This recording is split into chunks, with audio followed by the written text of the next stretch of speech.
ভারতে বৈঠক শেষে নরেন্দ্র মোদী ও ভ্লাদিমির পুতিনের যৌথ সংবাদ সম্মেলন। নয়াদিল্লিকে নিরবিচ্ছিন্ন জ্বালানি সরবরাহের প্রতিশ্রুতি রাশিয়ার। বিভিন্ন অঞ্চলে যুদ্ধ বন্ধ ও সংঘাতপূর্ণ পরিস্থিতি শান্ত করার ক্ষেত্রে গুরুত্বপূর্ণ ভূমিকার জন্য ফিফা শান্তি পুরস্কার পেলেন ডোনাল্ড ট্রাম্প। সিরিয়াকে সন্ত্রাসবাদী দেশের তালিকা থেকে বাদ দিল কানাডা। সন্ত্রাসী সংগঠনের তালিকায় নেই বিদ্রোহী গোষ্ঠী HTSO। এবং বিশ্বের প্রথমবারের মতো দুই বিমানের মাঝে বিলাসবহুল হোটেল চালু। অত্যাধুনিক সব সুযোগ সুবিধার হোটেলে 8টি ডবল রুম।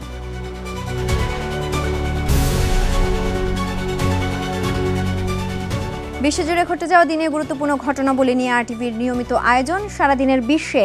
আপনাদের সঙ্গে আছি আমি সিনথিয়া রহমান। ভারতের ওপর যুক্তরাষ্ট্রের চাপ, অতিরিক্ত শুল্ক আর রাশিয়া ইউক্রেন যুদ্ধের উত্তাপ, এসব কিছুর মধ্যেও নয়াদিল্লিকে নিরবিচ্ছিন্ন জ্বালানি সরবরাহ করার প্রতিশ্রুতি দিয়েছেন রাশিয়ার প্রেসিডেন্ট ভ্লাদিমির পুতিন। ভারত সফরে প্রধানমন্ত্রী নরেন্দ্র মোদীর সঙ্গে বৈঠক শেষে যৌথ সংবাদ সম্মেলনে এ প্রতিশ্রুতি দেন পুতিন। রাশিয়া ভারত এই বৈঠকে বাণিজ্য, কৃষি খাতসহ সই হয়েছে বেশ কয়েকটি নতুন সহযোগিতা চুক্তি। আরও জানাচ্ছেন ইমতিয়াজ আহমেদ।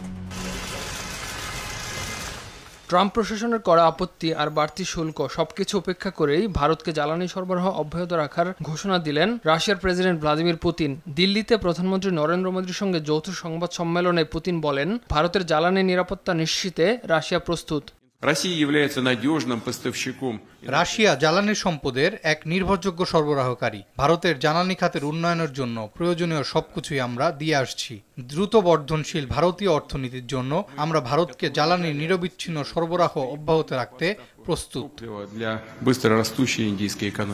পুতিনের এ মন্তব্য এমন এক সময় আসলো যখন যুক্তরাষ্ট্র ভারতকে রাশিয়ার তেল কেনা থেকে বিরত রাখতে জোর চাপ দিয়ে আসছে। ওয়াশিংটনের অভিযোগ, দিল্লি রাশিয়ার তেল কিনে পরোক্ষভাবে মস্কোর ইউক্রেন যুদ্ধকে অর্থায়ন করছে, আর এ কারণেই ভারতীয় আমদানির উপর যুক্তরাষ্ট্র আরোপ করেছে অতিরিক্ত 25% শুল্ক। এদিকে মোদি পুতিন বৈঠকে দুই দেশের বাণিজ্য ও কৃষি খাতের সম্পর্ক জোরদারে সই হয়েছে কয়েকটি নতুন দ্বিপাক্ষিক সহযোগিতা চুক্তি। ভারতে পুতিনের এ সফর এমন এক সময় হচ্ছে যখন যুক্তরাষ্ট্র ইউক্রেন যুদ্ধ বন্ধে নতুন করে মধ্যস্থতার চেষ্টা চালাচ্ছে। কিন্তু পুতিন আবারও নিজের অবস্থান পুনর্ব্যক্ত করেছেন। ইউক্রেন দনবাস থেকে সেনা প্রত্যাহার না করলে রাশিয়া সামরিক শক্তি দিয়ে অঞ্চলটি দখল করবে বলেও হুমকি দেন রুশ প্রেসিডেন্ট। জ্বালানি নিরাপত্তা, বাণিজ্য সহযোগিতা আর ইউক্রেন সংকট সব মিলিয়ে পুতিনের এ সফর দক্ষিণ এশিয়ায় নতুন ভূকৌশলগত সমীকরণ তৈরি করেছে বলেই মত বিশ্লেষকদের। ইমতিয়াজ আহমেদ, RTV। পাকিস্তান ও আফগানিস্তান সীমান্তে আবারও ব্যাপক গোলাগুলির ঘটনা ঘটেছে। শনিবার মধ্যরাতে দুই দেশের সেনাদের মধ্যে এ গুলি বিনিময় হয়, তবে এখন পর্যন্ত কোনো হতাহতের খবর পাওয়া যায়নি। গোলাগুলির ঘটনা নিশ্চিত করেছে দুই দেশই। এ ঘটনায় আফগানিস্তানের দাবি, পাকিস্তান প্রথমে কান্দাহার প্রদেশের বোলদাকে হামলা চালায়। এদিকে জবাবে পাকিস্তান জানিয়েছে, আফগানিস্তানের সেনারা প্রথমে চামান সীমান্তে বিনা উস্কানিতে গুলি ছুড়েছে। এর আগে অক্টোবরে দুই দেশের মধ্যে প্রথম সরাসরি সংঘাত হয়। এরপর কাতার ও তুরস্কের মধ্যস্থতায় এটি থামে যুদ্ধবিরতিতে সম্মত হয় উভয় দেশ। এরপর গত সপ্তাহে সৌদি আরবে আবারও শান্তি আলোচনায় বসে ইসলামাবাদ ও কাবুল। তবে আবারও সংঘর্ষে জড়িয়েছে পাকিস্তান ও আফগানিস্তান।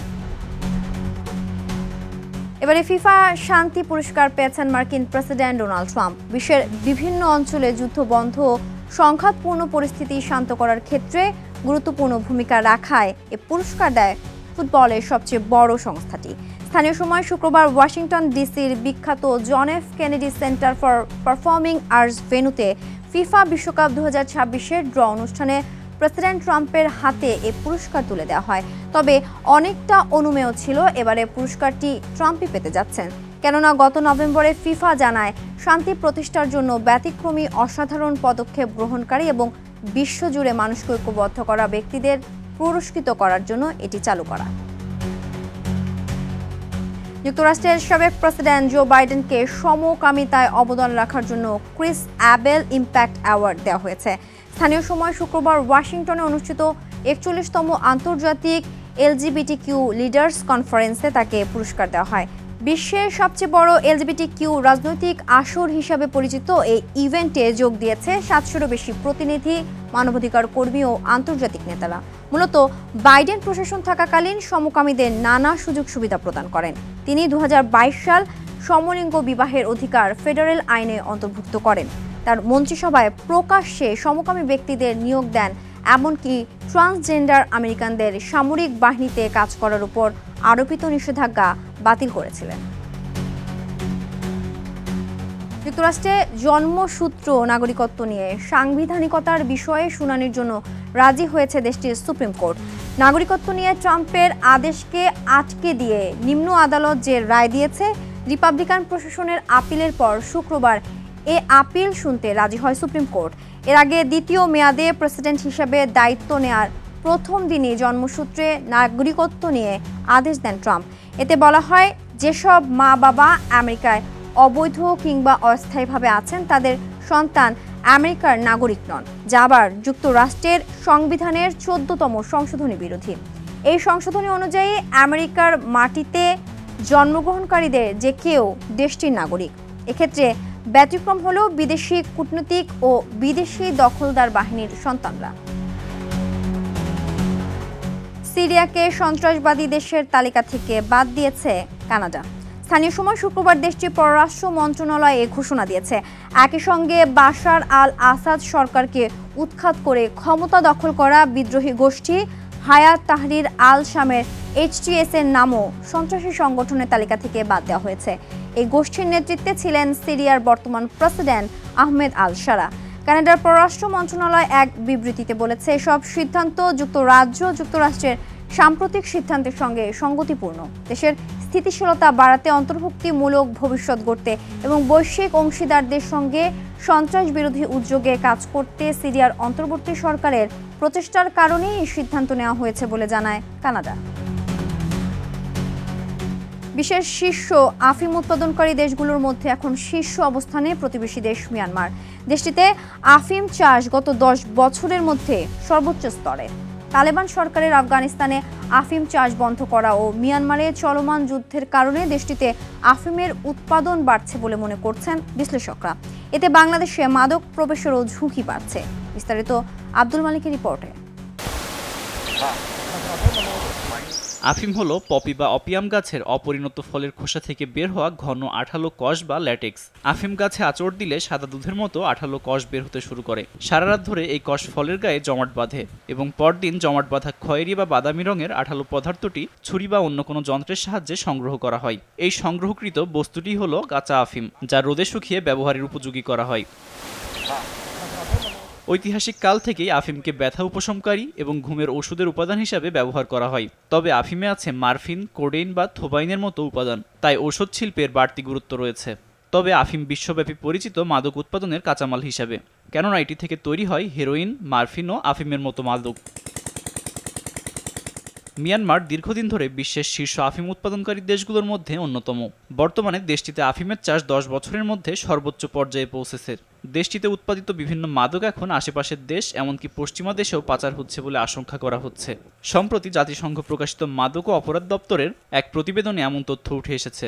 এছাড়া বাংলাদেশ মিয়ানমারের টেকনাফ সীমান্তে মাদক চোরাচালানের শিরোনাম দেখা যায় গণমাধ্যমগুলোতে। 2021 সালে সেনা অভ্যুত্থানের পর দেশটির প্রায় সব অঞ্চলে গৃহযুদ্ধ চলছে, ফলে প্রশাসনিক কাঠামো মূলত দুর্বল। এছাড়া বিশ্লেষকরা বলছেন, মিয়ানমারের এসব অবৈধ কর্মকাণ্ড দেশটির চলমান গৃহযুদ্ধের অর্থের প্রধান উৎস। এর ফলে এখন উৎপাদন আরও বাড়ছে বলে মনে করছেন বিশ্লেষকরা। দারিদ্র্যের চাপে মানুষের মধ্যে হতাশা থেকেও নতুন করে অনেকে মাদক উৎপাদনের দিকে ঝুঁকছে বলে মনে করছেন বিশ্লেষকরা। উৎপাদন বৃদ্ধির আরও একটি কারণ হলো আফগানিস্তান। 2022 সালে আফগানিস্তানের তালেবান সরকার নিজ দেশে আফিম উৎপাদনে কড়াকড়ি আরোপের পর মাদক পণ্যটির উৎপাদনে শীর্ষস্থানে উঠে আসে মিয়ানমার। তবে বর্তমানে বিশ্বের শীর্ষে উঠে এলেও দেশটিতে পপি চাষ নতুন কিছু নয়। চলমান গৃহযুদ্ধের আগে দেশটিতে ব্যাপকভাবে আফিম চাষ করা হতো। আব্দুল মালেক, RTV।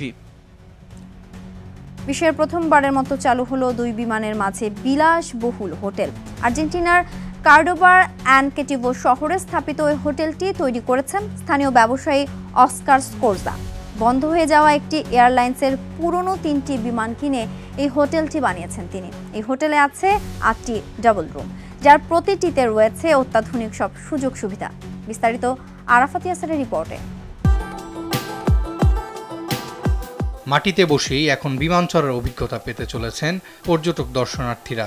আর্জেন্টিনার পরিবেশ পরিচ্ছন্নতা সংস্থা ইকোনোভার মালিক ও ব্যবসায়ী অস্কার স্কোরজা নিয়েছেন এমনই এক অভিনব উদ্যোগ। তৈরি করেছেন বিশ্বের প্রথম বিমান হোটেল। আন্তর্জাতিক মাদক চোরাচালান কেলেঙ্কারিতে প্রায় 2 দশক আগে বন্ধ হয়ে যায় সাউদার্ন উইন্ডস এয়ারলাইন্স। এই বিমান কোম্পানিরই 3টি অব্যবহৃত বিমান কম দামে কিনে নেন স্কোরজা। এরপর একটি বিমানকে বদলে রূপ দেন ইভেন্ট ও ড্যান্স ক্লাবে। বাকি 2টি বিমানকে নিয়ে তৈরি করেন এই অত্যাধুনিক হোটেল। এই হোটেলে রয়েছে 8টি ডাবল রুম, যার প্রতিটিতে রয়েছে অত্যাধুনিক সব সুযোগ সুবিধা।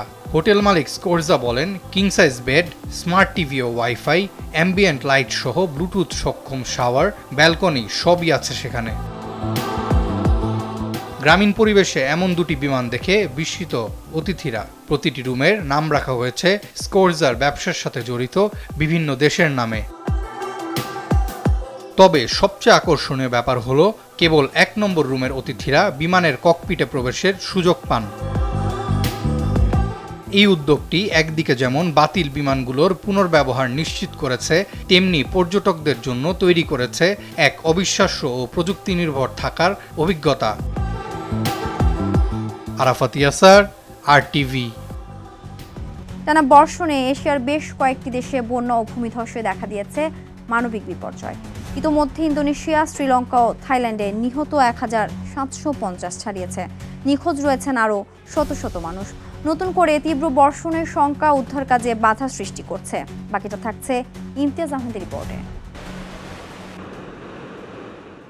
এশিয়ার উপর দিয়ে বয়ে যাওয়া টানা প্রবল বর্ষণে সৃষ্ট ভয়াবহ বন্যা ও ভূমিধসে ইন্দোনেশিয়া, শ্রীলঙ্কা এবং থাইল্যান্ডে এ পর্যন্ত প্রাণহানি 1750 ছাড়িয়েছে। নিখোঁজ আছেন আরও অনেকে। লাখ লাখ মানুষ বাস্তুচ্যুত হয়ে মানবিক সংকটে পড়েছেন। সবচেয়ে ভয়াবহ পরিস্থিতি ইন্দোনেশিয়ার সুমাত্রা দ্বীপে। আচেহ প্রদেশেই মারা গেছেন অন্তত 867 জন, আর খোঁজ মেলেনি 521 জনের। বাস্তুচ্যুত মানুষের সংখ্যা 8 লাখেরও বেশি। কাদা ভাঙা ঘরবাড়ি আর উজাড় হয়ে যাওয়া পাহাড়ি ঢালে এখনও চলছে উদ্ধারকর্মীদের তল্লাশি। অনেক এলাকায় এখনও উদ্ধার কার্যক্রম চালানো সম্ভব হয়নি। আচেহ তামিয়াং অঞ্চল পুরোপুরি ধ্বংস হয়ে গেছে। ইন্দোনেশিয়ার আবহাওয়া বিভাগ সতর্ক করে বলছে, আচেহ, উত্তর ও পশ্চিম সুমাত্রায় আগামী কয়েকদিন অতি ভারী বর্ষণ অব্যাহত থাকতে পারে। নতুন বন্যা ও পাহাড় ধসের সংখ্যা এখন সবচেয়ে বড় চ্যালেঞ্জ হয়ে দাঁড়িয়েছে। সুমাত্রায় বিপর্যয়ের মাত্রা বাড়িয়েছে অবৈধ বন উজাড়। ঢলের সঙ্গে ভেসে আসা হাজারো গাছের গুঁড়ি সে বন ধ্বংসের প্রমাণ। বন উজাড়ে কমে গেছে প্রাকৃতিকভাবে পানি ধারণ ক্ষমতা, যা পাহাড়ি ঢলকে ভয়াবহ করে তুলেছে। বন্যায় আমাদের গ্রাম পুরোপুরি ধ্বংস হয়ে গেছে। আপনাদের সহায়তা ও দোয়া কামনা করছি।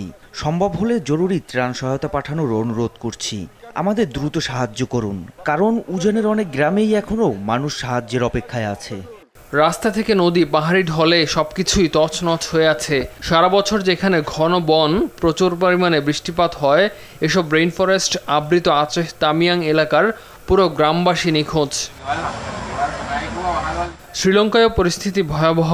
এ পর্যন্ত নিহত হয়েছে 607 জন আর নিখোঁজ 214 জন। ক্ষতিগ্রস্ত 2 মিলিয়নেরও বেশি মানুষ, যা পুরো দেশের প্রায় 10%। ধসে পড়েছে 71,000 ঘরবাড়ি। নতুন করে প্রবল বৃষ্টির পূর্বাভাস থাকায় ভূমিধসের ঝুঁকি আরও বাড়ছে। এতে উদ্ধার কাজ ও পরিষ্কার পরিচ্ছন্নতা কার্যক্রম মারাত্মকভাবে ব্যাহত হচ্ছে। এদিকে থাইল্যান্ডেও নিহত হয়েছেন অন্তত 276 জন। মালয়েশিয়া ও ভিয়েতনামে মৃত্যু হয়েছে আরও 4 জনের।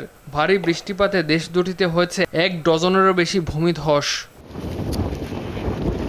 বিশেষজ্ঞদের মতে একসঙ্গে 2 টাইফুন ও 1টি সাইক্লোনের প্রভাবে অস্বাভাবিক এ বৃষ্টিপাত হয়েছে। জলবায়ু পরিবর্তনের কারণে এ ধরনের দুর্যোগ আরও বাড়বে বলেই আশঙ্কা করা হচ্ছে। এমন পরিস্থিতিতে 7,50,000 হেক্টর এলাকায় 20টি কোম্পানির লগিং লাইসেন্স বাতিল করেছে ইন্দোনেশিয়া সরকার। বন্ধ করে দেওয়া হয়েছে পাম অয়েল, খনি ও বিদ্যুৎ প্রকল্পের সব কার্যক্রম। বন্যার ফলে এশিয়ার এই দেশগুলোতে উদ্ধার কাজ এখনও চলছে। তবে নতুন বৃষ্টিপাত ও খাদ্য সংকট বড় ধরনের মানবিক বিপর্যয়ের ইঙ্গিত দিচ্ছে। ধ্বংসস্তূপের নিচে চাপা পড়া মানুষের খোঁজ মিলবে কিনা তা এখনও নিশ্চিত নয়। ইমতিয়াজ আহমেদ, RTV।